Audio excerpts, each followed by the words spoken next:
Y'all, I am in the book of Samuel, chapters 16 through 17 today, and it's such a powerful message that just dives deep and just reminds you that God can choose anyone. And if he chose you, you've got to walk around with your head held high and just be confident knowing that he put everything inside of you to make you fully equipped for the mission.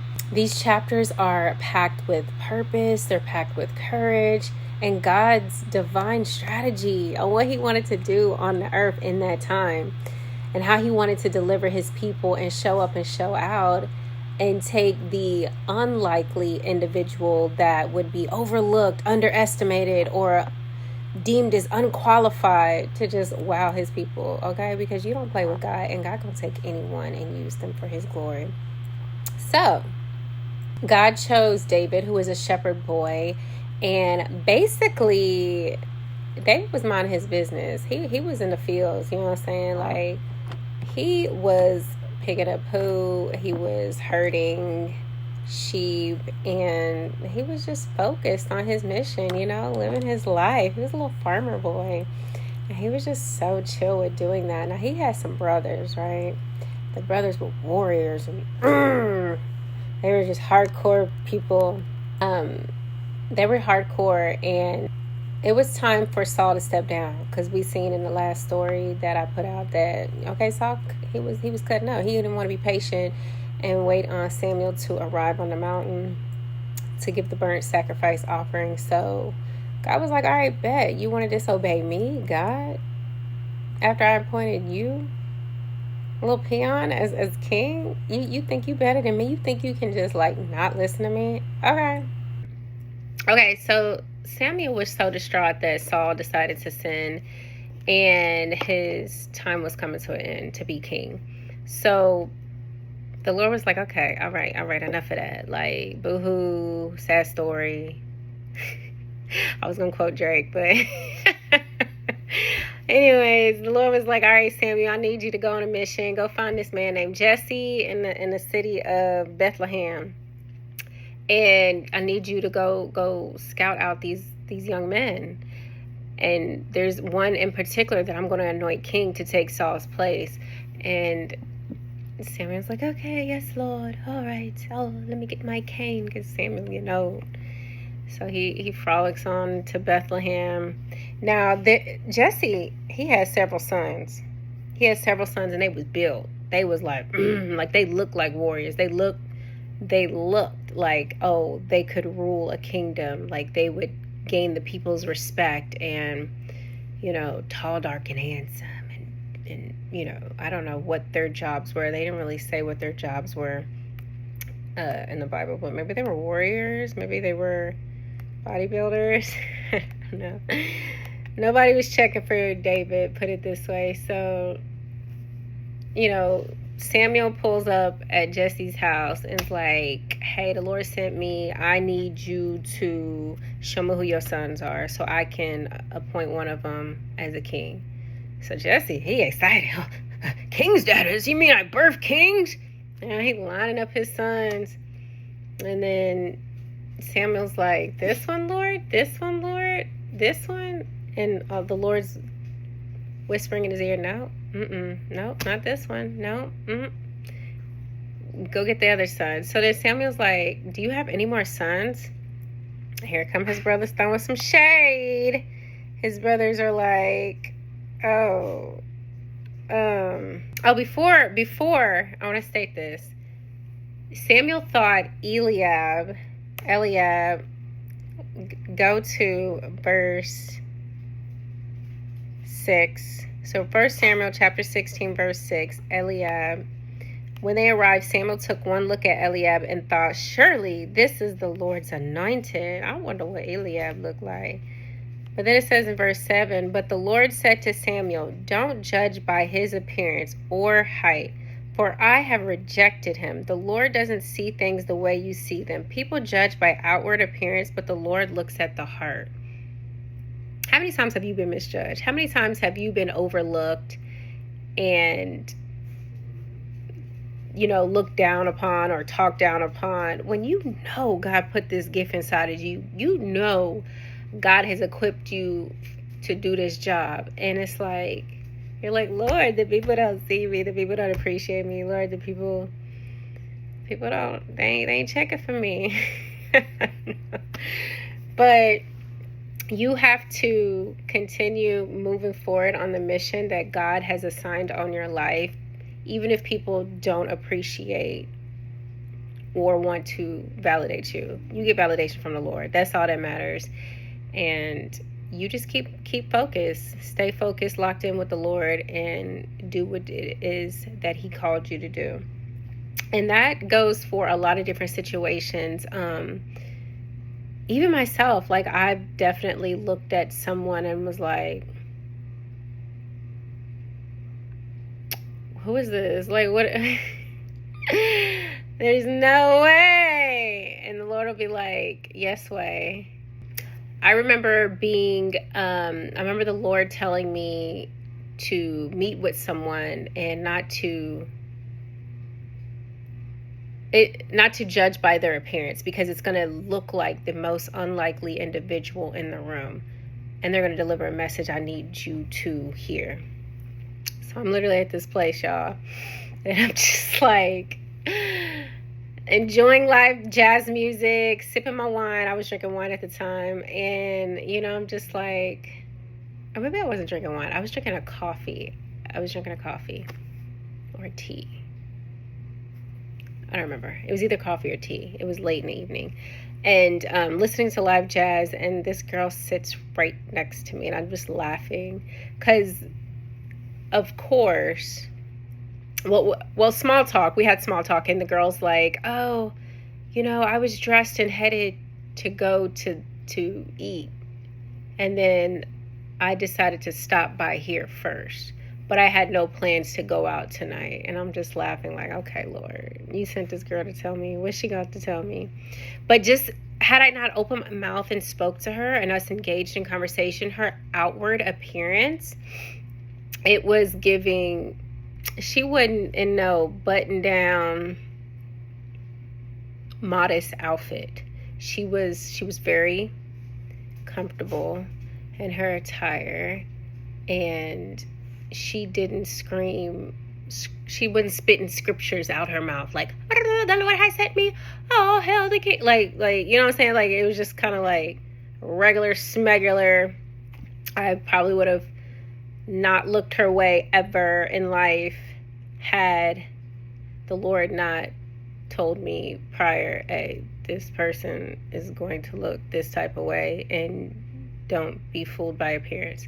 So yeah, it's easy to overlook. It's easy to just, in a popcorn society, I hate to use this word, but kind of judge. Like, 2025, we're pretty judgmental with our image, with our appearance, with the words that come out of our mouth, with the texts, with the information that we post on our social medias, the way we carry ourselves, the way we do our hair, the stores that we shop at. Everything is just judgmental. Everything is just like robotic. If you don't look like this, and you don't dress black and white, and you don't it's like the Lord be on some stuff like, oh, this what they think, but I'm about to wow them. I'm about to take the most. My dog is crying. Let me let him out to use the bathroom. Okay, so fast forward. Now David was appointed king. He receives the blessing from Samuel, but he's not immediately put in position. Saul's still king. Saul is being tormented by this spirit, honey, because for one thing, you don't play with God. So now God got his mind all over the place. Like, spiritual warfare is real.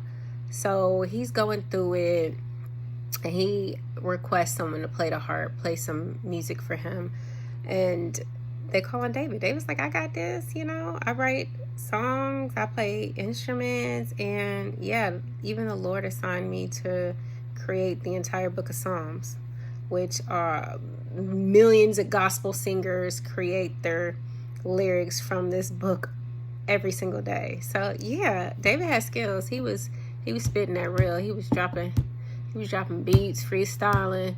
So he spent his time in the studio. He wasn't put right into kingdom position yet. He was just dropping them beats.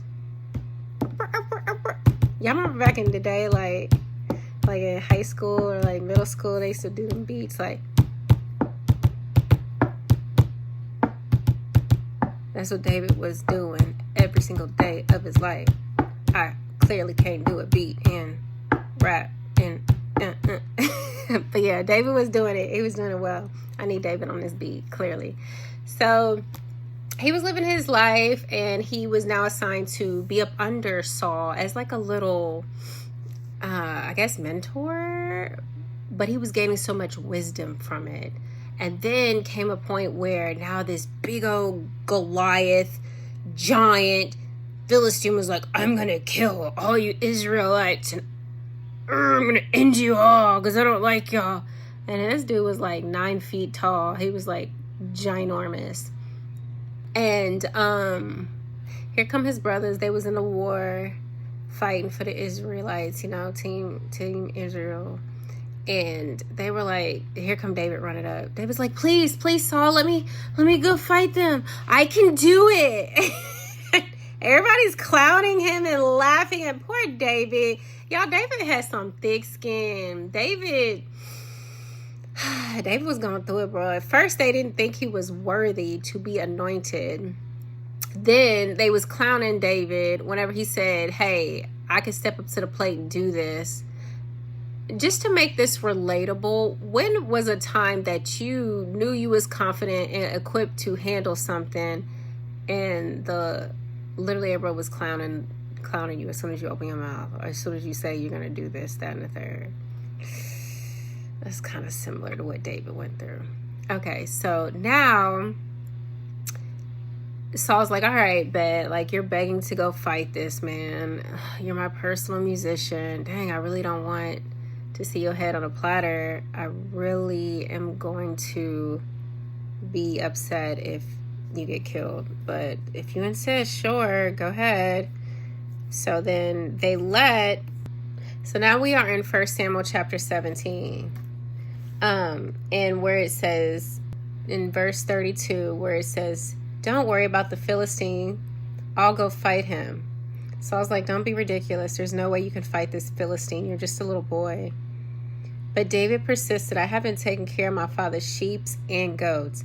When a lion or a bear comes to steal a lamb from the flock, I go after it with a club and rescue the lamb from its mouth. If the animal turns on me, I catch it by the jaw and club it to death. I have done this with both lions and bears, and I'll go to this pagan Philistine too. Now, he had that oomph. Like, he knew what he was equipped to do. He walked in faith, and he walked boldly, unbothered. We need that type of bold faith every single day, just fearless. He knew he had the Lord backing him. And so Saul again was like, all right, yeah, go ahead. And he tried to equip him with armor. He tried to equip David with bronze armor, a helmet, all this stuff. And David's like, that's not what I'm used to. I'm going to fight him with 3 stones and a slingshot. So, yeah, that's what we about to do. When you know, when the Lord has worked on you and equipped you for battle, at the end of the day, Goliath was killed by David, a little shepherd boy who everyone underestimated, overlooked, didn't value. And this goes to show that although you are overlooked, although you may not be seen right now, God may have you in the waiting season. He may have you in hiding. He may still be tweaking.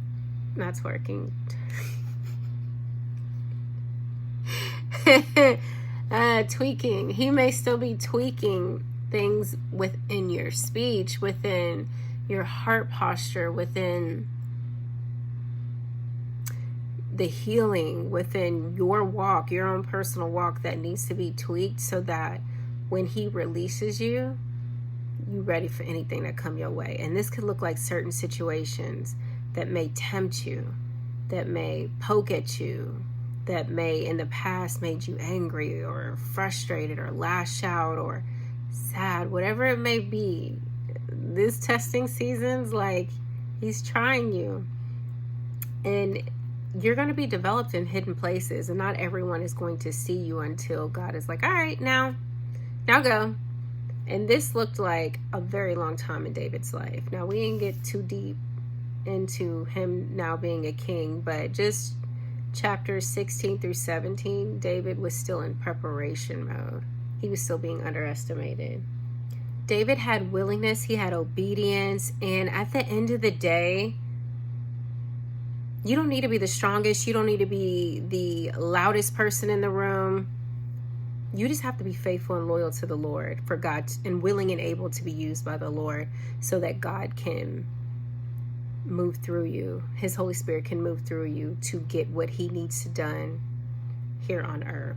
So stay encouraged in your waiting season. Stay encouraged in your development, and just walk boldly. Walk boldly through any door, whatever God has assigned to you in this season, whether he's saying, go out and get him, girl, or he's saying, hang tight, hold on, I'm still working on this area, or, I'm still developing. Do it with a eager yes. Do it with a heart like David.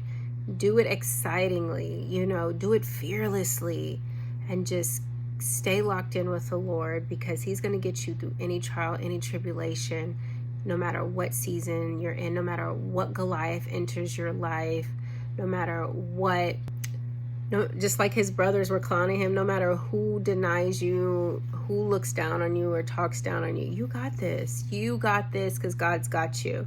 And I pray this message helps encourage someone to keep going and just keep your heart in the right position, because God is going to get you through any and everything. Y'all have a blessed day. Running out of breeze, spinning through identity, reveal another pretty little scheme.